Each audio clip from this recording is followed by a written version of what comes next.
పోలవరం ప్రాజెక్టులో దెబ్బతిన్న diaphragm wall ను ఏం చేయాలనే విషయంపై స్పష్టత వచ్చింది. దాని స్థానంలో కొత్త డయాఫ్రమ్ వాల్ నిర్మించాలని నిర్ణయించినట్లు కేంద్ర జలసంఘం చైర్మన్ ఖుష్విందర్ ఓహ్రా స్పష్టం చేశారు. పాత డయాఫ్రమ్ వాల్ కు మరమ్మతులా లేక కొత్త డయాఫ్రమ్ వాల్ నిర్మాణమా అన్న చర్చ ఇంకా అవసరం లేదని ఆయన తేల్చి చెప్పారు. కొత్త డయాఫ్రమ్ వాల్ ఏ ప్రదేశంలో నిర్మిస్తే బాగుంటుంది, ప్రస్తుతం ఉన్న డయాఫ్రమ్ వాల్ కు ఎంత దూరంలో కట్టాలి, ఎలా నిర్మించాలన్న అంశాలపై నివేదిక ఇవ్వాలని విదేశీ నిపుణులను కోరారు.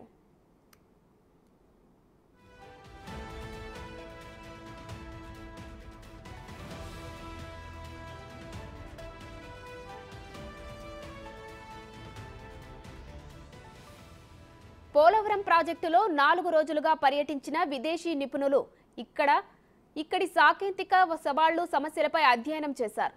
నిపుణులు గమనించిన అంశాలపై వారితో చర్చించేందుకు కేంద్ర జలసంఘం చైర్మన్ ఖుష్విందర్ ఓహ్రా వీడియో కాన్ఫరెన్స్ నిర్వహించారు.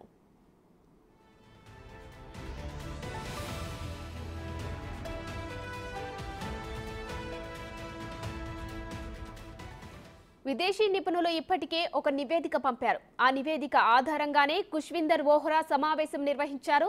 విదేశీ నిపుణులు 4 తమ అభిప్రాయాలు తెలియజేశారు. కేవలం ఇక్కడ చూసిన అంశాలు, ఇక్కడి వారి అభిప్రాయాలు, చర్చల ఆధారంగా మాత్రమే తుది నిర్ణయాలకు రాలేమని వారు స్పష్టం చేశారు.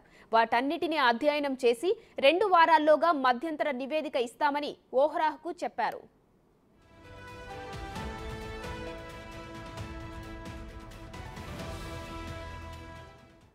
ఎగువ కాఫర్ డ్యాంలో నిర్మాణ పరంగా ఎలాంటి భద్రతా లోపాలు కనిపించడం లేదని నిపుణులు తెలిపారు. సిపిజి విషయంలో ప్రస్తుత పరిస్థితిని అధిగమించేందుకు మార్గాలు ఉన్నాయేమో చూస్తామన్నారు.